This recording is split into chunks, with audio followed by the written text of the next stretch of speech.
చౌరా చౌరీ ఘటన కావచ్చు, quit India movement కావచ్చు, ఇట్లాంటివన్నీ గూడా ఈయన చాలా ఉధృతంగా స్టార్ట్ చేస్తాడు మహాత్మా గాంధీ. ఉధృతంగా స్టార్ట్ చేసి టక్కుమని ఆపేస్తాడు. యూ టర్న్ తీసుకుంటాడు. ఇదేంటంటే బ్రిటిష్ వాళ్ళతో ఏమన్నా ఒప్పందం ఉండేదా ఆయనకు? లేదంటే వ్యూహాత్మకంగా ఆయన చేసే తప్పులా ఇవి? దీని గురించి మనం మాట్లాడడం కన్నా దేశబంధు చిత్తరంజన్ దాస్ యొక్క భాషలోనే ఆయన మాటల్లోనే చెప్తే బాగుంటుంది. అచ్చా! ఆయన తరచు చెప్తూ ఉండేవాడు. మహాత్మా గాంధీ ఒక ఉద్యమాన్ని ఏదో హడావుడిగా లేవదీస్తాడు. ఏదో పెద్ద ఉపద్రవం అవును. వచ్చినట్టుగా ఆ యొక్క ఉద్యమాన్ని మొదలు పెడతాడు. అట్టహాసం చేస్తాడు, కొనసాగిస్తాడు. ఉన్నట్లుండి తను నిరసించిపోయి ఆ యొక్క ఉద్యమాన్ని మధ్యలో డ్రాప్ ఆపేస్తాడు. చేస్తాడు. ఎందుకు డ్రాప్ చేయాల్సి వచ్చిందో తను చేసింది కరెక్ట్ అని తన వాదనను నిరూపించుకుంటాడు. ఇలా విధంగా చాలా ఉద్యమాలను మొదలుపెట్టడం, మధ్యలో ఆపేయడం జరిగింది. ఒక ఉదాహరణ చెప్తాను ఇందులో అని చెప్పేసి చిత్తరంజన్ దాస్ గారు ఆయన రాసినటువంటి పుస్తకంలో రాసుకున్నాడు. ఏమని, 1921 నవంబర్లో ఢిల్లీలో ఏఐసిసి సమావేశం జరిగింది. ఆ ఏఐసిసి సమావేశంలో మహాత్మా గాంధీ బహిరంగంగా చెప్పాడు. ఏమని, సంవత్సరం లోపల స్వరాజ్యాన్ని తెస్తాను, నేను మీ అందరికీ మాట ఇస్తున్నాను అని చెప్పి. 1921 తర్వాత స్వరాజ్యం రావడానికి 20 సంవత్సరాలు పట్టింది. సో ఆయన మాట మీద ఆయనకే నమ్మకం లేదు. ఓకే. సో అలా ఉద్యమాలను మొదలు పెడతాడు, కొనసాగిస్తాడు, అట్టహాసం చేస్తాడు, సడన్గా దాన్ని డ్రాప్ చేస్తాడు. ఓకే. ఇది అతని మానసిక ధోరణిని మనకు తెలియజేస్తుంది. ఓకే. ఇంకొకటి కూడా అన్నగారు, ఈ హరిజనుల కోసం ఆయన చాలా కష్టపడ్డాడు, వాళ్ళ అభ్యున్నతి కోసం ఎంతో కృషి చేశాడు అనేది కూడా విస్తృత ప్రచారంలో ఉంది. కానీ నిజానికి పూనా ఒడంబడిక ద్వారా అంబేద్కర్ కూడా కట్టడి చేశాడు అని ఒకటి విన్నాను. అట్లాగే హరిజన్ అనే పదం అనేది ఎందుకు వచ్చింది అసలు ఆ పదం? ఈ విషయంలో డాక్టర్ బిఆర్ అంబేద్కర్ గారు ఒక పుస్తకం రాశారు. అచ్చా. What Congress and Gandhi have done to the untouchables అని. అచ్చా. ఈ పుస్తకంలో ఆయన స్వయంగా పేర్కొన్నాడు, మహాత్మా గాంధీకి అంటరానితనం అంటే అంత పెద్ద ఇంట్రెస్ట్ లేదు, కానీ ఈ అస్పృశ్యతను నివారించడానికి నేను కృషి చేస్తున్నానని బయట చెప్పుకుంటున్నాడు. ఈ అంటరాని వాళ్లకు పేరు పెట్టాడు, హరిజనులు అని ముందు పేరు పెట్టాడు. ఒక దశలో ఈ అంటరాని వాళ్ళు బావులలో నీళ్లు తోడుకోవడానికి, పౌర హక్కులతో జీవించడానికి, అలాగే అంటరానితనాన్ని నిర్మూలించడానికి వాళ్ళు సత్యాగ్రహాన్ని చేపట్టి మహాత్మా గాంధీని కూడా ఇన్వైట్ చేశారు. మహాత్మా గాంధీ దాన్ని ఖండించాడు. ఎందుకంటే సత్యాగ్రహం కేవలం విదేశీయుల మీదనే చేయాలి, స్వదేశీయుల మీద చేయకూడదు అని చెప్పేసి దాన్ని ఖండించాడు. చివరికి స్వరాజ్య నిధికి 1,35,00,000 వసూలు అవుతే అంటరానితనాన్ని నిర్మూలించడం కోసం కేవలం 43,000 ఇచ్చాడు. దీన్ని బట్టి అంటరానితనం నిర్మూలించడానికి ఆయనకు ఉన్నటువంటి చిత్తశుద్ధి మనం అర్థం చేసుకోవచ్చు.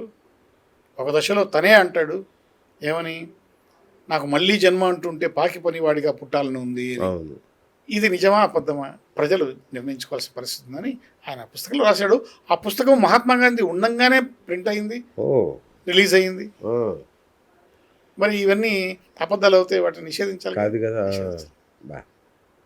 ఇంకొకటి అన్నగారు, ఈయన లవ్ స్టోరీస్ మీద కూడా చాలా విస్తృతమైన కథనాలు ఉన్నాయి. మరి అది నిజమో కాదో నాకు తెలియదు, కానీ ఈయన బ్రహ్మచర్య మీద అనేక ప్రయోగాలు చేశారని రాసుకున్నాడు కూడా ఆయన.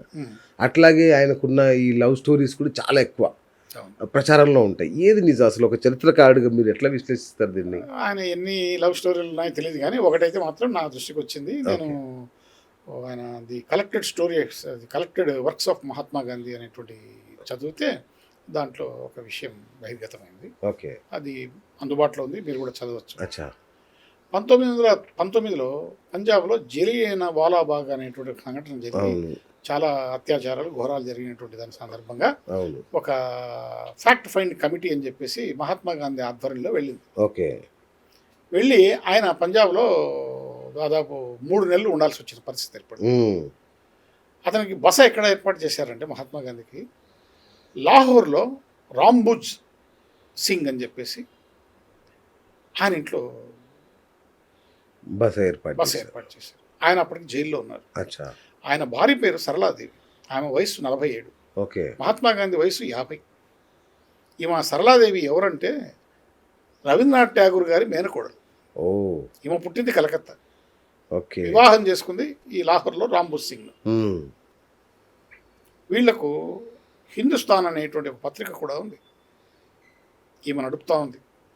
ఈమెకు ఎదిగొచ్చినటువంటి ఒక కుమారుడు కూడా ఉన్నాడు. ఉమ్, ఈమె ఇంట్లో ఆశ్రయం ఆయనకు విడిది ఏర్పాటు చేశారు మహాత్మా గాంధీ.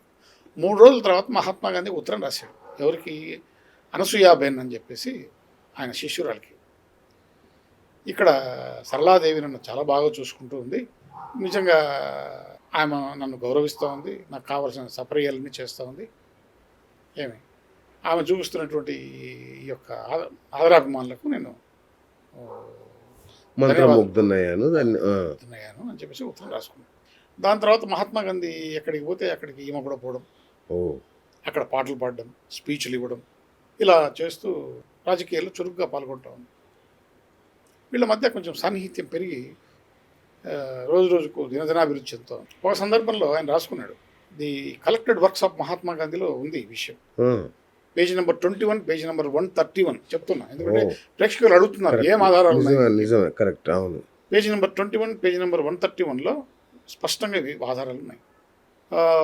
సరళాదేవిని నేను ఆధ్యాత్మిక భార్యగా భావిస్తున్నాను అని ఆ స్థాయి వరకు పోయింది వీళ్ళ యొక్క మధ్యలో ఉన్నటువంటి సంబంధం. ఓకే. చివరికి ఒక దశలో సరళాదేవి తన కొడుకును సబర్మతి ఆశ్రమానికి పంపించింది. కొంతకాలం ఏమో కూడా సబర్మతి ఆశ్రమంలో ఉంది. అక్కడ ఆశ్రమ వాసులంతా చెవులు కొరుక్కున్నారు, ఏంటి ఏం జరుగుతుంది, ఏంది విషయం, ఇదంతా కథ. ఈ విషయాలని చక్రవర్తి రాజగోపాలాచారికి తెలిసినాయి.